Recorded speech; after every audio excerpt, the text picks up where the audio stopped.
Male reproductive system. Next video हम female reproductive system पूरी तरीके से कंप्लीट कर चुके थे। स्पर्मेटोजेनेसिस ओजेनेसिस भी कंप्लीट कर चुके थे। आप लोग जाके इजीली वहां वॉच कर सकते हैं, बिल्कुल सिंपल ट्रिक्स में। हम ज्यादा लेक्चर लंबा नहीं लेते हैं, मेन टॉपिक समझाने की कोशिश करते हैं, ज्यादा इधर उधर नहीं, ठीक है। तो आकर अब हम लोग देखेंगे, हम लोग के आज नेक्स्ट टॉपिक है मेल रिप्रोडक्टिव सिस्टम। सबसे पहले बात करें मेल और फीमेल्स में डिफरेंस क्या होता है मेल रिप्रोडक्टिव सिस्टम फीमेल में, कि एक्चुअल में बहुत बड़ा डिफरेंस ये होता है कि जो फीमेल्स होती हैं उनमें जो ओवुलेशन होता है, ओवरी से ओवम्स निकलते हैं, एक निश्चित समय तक ही निकलते हैं। जैसे अब अगर मिनिमम माना जाता है तो 40 से 45 वर्ष तक के बीच तक यह ओवुलेशन फेज यानी मेंस्ट्रुएशन साइकिल चलता रहता है उनका, ठीक है। लेकिन जो मेल रिप्रोडक्टिव सिस्टम होता है, मेल में जो स्पर्म बनते हैं वो कॉन्टिन्यूअस प्रोसेस होता है, ठीक है। वो आजीवन काल पूरी तरीके से चलते रहते हैं, जो कि फीमेल मेल रिप्रोडक्टिव सिस्टम में स्पर्म जो होते हैं कंटिन्यूअस बनते रहते हैं, ठीक है। तो ये सबसे बड़ा डिफरेंस यही होता है male and female reproductive system, ठीक है। अगर हम मेल रिप्रोडक्टिव सिस्टम की बात करें तो यह पूरी तरीके से डायग्राम हो जाता है मेल रिप्रोडक्टिव सिस्टम। और हम जानते हैं कि यूरिनरी सिस्टम का कुछ पार्ट इसमें लिए हैं, क्योंकि जानते हैं कि यूरिनरी सिस्टम और स्पर्म का निकलने का रास्ता दोनों कौन है, एक ही है, ठीक है। तो यूरेटर ऊपर आप लोग को दिखाई दे रहा होगा कि ये पूरी तरीके से यूरिनरी ब्लैडर है। और हम ये भी जानते हैं कि यूरिनरी ब्लैडर क्या होता है कि पूरी तरीके से यूरिन को स्टोर करके रखता है, ठीक है। यूरिन को क्या करता है, स्टोर करके रखता है यूरिनरी ब्लैडर। अब यूरेटर के माध्यम से जो एक डक्ट होती है, इसके माध्यम से यूरेटर के माध्यम से यूरिन आता है सीधे यूरिनरी ब्लैडर में, और यह स्टोर करके रखता है पूरी तरीके से, ठीक है। और स्टोर करके रखता है, फिर यूरेथ्रा के माध्यम से यूरिन बाहर निकलता है। लेकिन हम लोगों की टॉपिक क्या है, मेल रिप्रोडक्टिव सिस्टम यानी स्पर्म के बारे में ज्यादा डिस्कस करना, ठीक है। तो हम जानते हैं कि जो स्पर्म हमारा बनता है, जो स्पर्म होता है, स्पर्म जो बनता है यानी इसको हिंदी में शुक्राणु,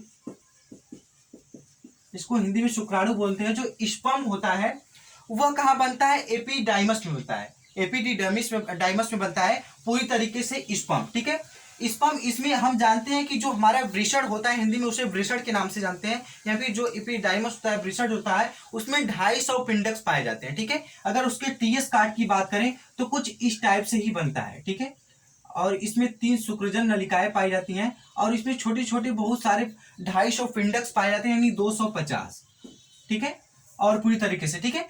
और हम जानते हैं कि इस पे हम पूरा डिटेल्स में चर्चा न करके और इसके मेन टॉपिक को देखते हैं, और इसके बारे में एग्जामिनेशन में हमें कैसे लिखना होता है, क्या मेन टॉपिक है, वही हम लोग यहाँ ड्रॉ करेंगे, ठीक है। तो जैसे ही स्पर्म टेस्टिस में बन जाता है, यानी पूरी तरीके से जो हम जानते हैं कि मेल में क्या पाया जाता है, 2 टेस्टिस पाए जाते हैं, और टेस्टिस में ही स्पर्म का निर्माण होता है, यानी बनता है स्पर्म, ठीक है। और ये क्या करता है कि इस नली के माध्यम से स्पर्म, शुक्रजन नलिकाओं के माध्यम से स्पर्म कहाँ जाके इकट्ठा होता है, मोटिलिटी होता है कहाँ पे, सेमाइनल वेसिकल्स में, यानी पूरी तरीके से सेमाइनल वेसिकल्स यहाँ पर हो जाती है। और ये इसमें क्या होता है, स्पर्म इकट्ठा रहता है, यानी हिंदी में उसे शुक्राशय बोलते हैं, और शुक्राशय में इकट्ठा रहता है, और उसमें यह पूरी तरीके से उसको ऊर्जा एनर्जी प्रदान करने का काम करता है सेमाइनल वेसिकल, यानी उसको स्पर्म को एक स्थान से दूसरे स्थान तक जाने के लिए मतलब चिपचिपा पदार्थ भी निकलता है इसी से, ठीक है।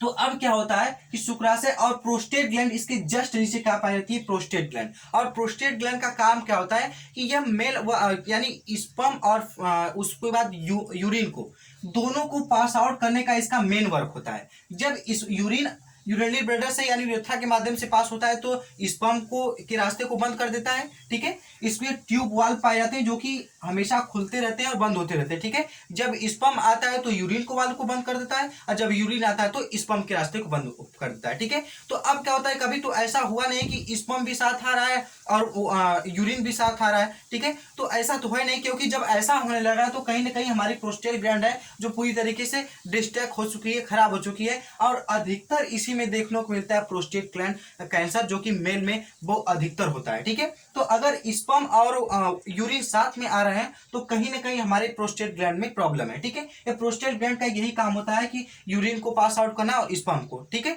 दोनों अपने अपने काम पे समय पे, ठीक है। और जो काउपर ग्लैंड होती है इसे हम बल्बो यूरेथ्रल ग्लैंड के नाम से भी जानते हैं, इसे एक और नाम से जानते हैं बल्बो यूरेथ्रल ग्लैंड, और एक काउपर ग्लैंड के नाम से जानते हैं। जो बल्बो यूरेथ्रल फिर काउपर ग्लैंड होती है और वह सेमाइनल वेसिकल्स होती है, स्पर्म को पूरी तरीके से मोटिलिटी प्रदान करती है, पूरी तरीके से एनर्जी प्रदान करती है कि वह स्पर्म पूरी तरीके से फीमेल के जेनिटेरिया तक मूवमेंट करके पहुंच सके। ठीक है, इन दोनों का मेन वर्क होता है। बात करते हैं यूरेथ्रा यानी मूत्राशय की बात। तो जब यह रिलैक्स होता है तो उसमें क्या होता है कि पूरी तरीके से यूरिन बाहर आता है, पास आउट होता है। लेकिन अगर पेनिस की बात करें तो यह पूरी तरीके से ये इंजेक्शन की भांति कार्य करता है, यानी फीमेल के जेनेट एरिया तक स्पर्म को पहुंचाने का इसका मेन वर्क होता है। ठीक है, और इसी के रास्ते से क्या होता है, इसके बीच में क्या पाया जाता है कि यूरेथ्रा पाया जाता है, डक्ट पाई जाती है, यानी उसी के माध्यम से ये बाहर निकल जाता है यूरिन, और इसी के रास्ते क्या जाता है कि पूरी तरीके से स्पर्म भी फीमेल के जेनेट एरिया तक पहुंचाया जा सकता है पेनिस के माध्यम से।